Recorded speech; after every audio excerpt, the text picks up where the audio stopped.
जय हिंद दोस्तों। ए to be to study के यूट्यूब चैनल पर मैं रंजीत केसरी आप सभी का हार्दिक स्वागत करता हूं। यूपी पॉलिटेक्निक एंट्रेंस एग्ज़ाम 2025 की काउंसलिंग के बीच में जीकप ने एक इम्पॉर्टेंट नोटिस जारी किया है। ये नोटिस उन बच्चों के लिए है जो किसी कारणवश काउंसलिंग अपना नहीं करा पा रहे हैं, डॉक्यूमेंट वेरिफिकेशन नहीं करा पा रहे हैं। कार्ड ये उनका है कि उनके पास जो महत्वपूर्ण डॉक्यूमेंट है, जो इम्पोर्टेंट डॉक्यूमेंट है, जिसको कि डॉक्यूमेंट वेरिफिकेशन सेंटर पे लेके जाना है, तो वो डॉक्यूमेंट उनके पास अगर नहीं है तो वो बच्चे भी अब डॉक्यूमेंट वेरिफिकेशन सेंटर पे जा कर के अपना डॉक्यूमेंट वेरिफिकेशन करा सकते हैं।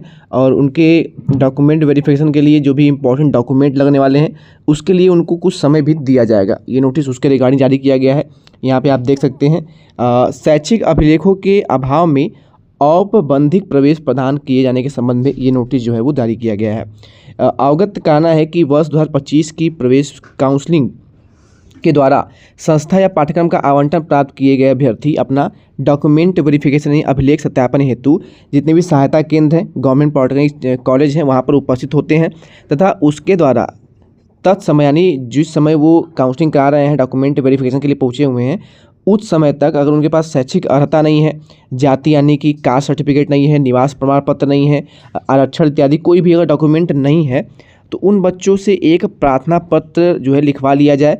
यदि वे दिनांक 14/8/2025 तक यानी 14 अगस्त तक शाम के 5 बजे तक अगर ये जो भी इम्पॉर्टेंट डॉक्यूमेंट है जो कि आपके डॉक्यूमेंट वेरिफिकेशन में लग रहे हैं, अगर वो डॉक्यूमेंट कोई बच्चा 14 अगस्त तक जमा कर देता है तो उसका एडमिशन जो है कंफर्म मान लिया जाएगा। अन्यथा की स्थिति में अगर वो 14 तक डॉक्यूमेंट को सबमिट नहीं करता है तो उसका एडमिशन ऑटोमेटिकली निरस्त मान लिया जाएगा। तो ये बहुत ही इंपॉर्टेंट नोटिस है उन बच्चों के लिए जो किसी कारणवश अपना डॉक्यूमेंट वेरिफिकेशन नहीं करा पा रहे हैं।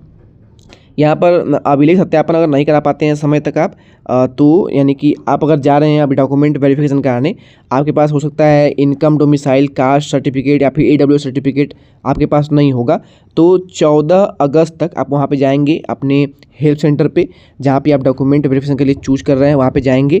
अगर आप वहाँ पे नहीं करा पा रहे हैं, आपके पास डॉक्यूमेंट नहीं है, तो वहाँ पर एक आप एप्लीकेशन लिखेंगे कि मेरे पास ये डॉक्यूमेंट नहीं है और मैं 14 तारीख तक जमा करूँगा। वहाँ पे एक एफिडेविट आप देंगे। अगर मैं 14 तक जमा नहीं करता हूँ तो मेरा एडमिशन जो है कैंसिल कर दिया जाए। वहाँ पे अपना सिग्नेचर वगैरह करेंगे और वहाँ पे इतना करने के बाद आपको एक प्रोविजनल एडमिशन लेटर भी दिया जाएगा।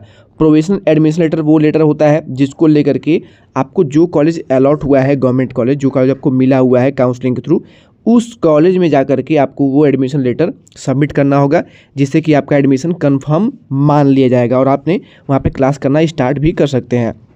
लेकिन 14 अगस्त तक आपको जो DB में जो भी डॉक्यूमेंट है वो आपको सबमिट करना अनिवार्य होगा। अगर नहीं जमा करते हैं तो आपका एडमिशन वहीं पर निरस्त मान लिया जाएगा।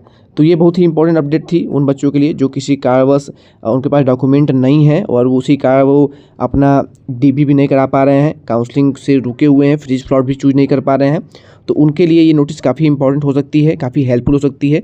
तो वीडियो को शेयर करिएगा अपने दोस्तों के साथ, आपके ग्रुप सर्कल में, ताकि बच्चों को इसके बारे में पता चल सके।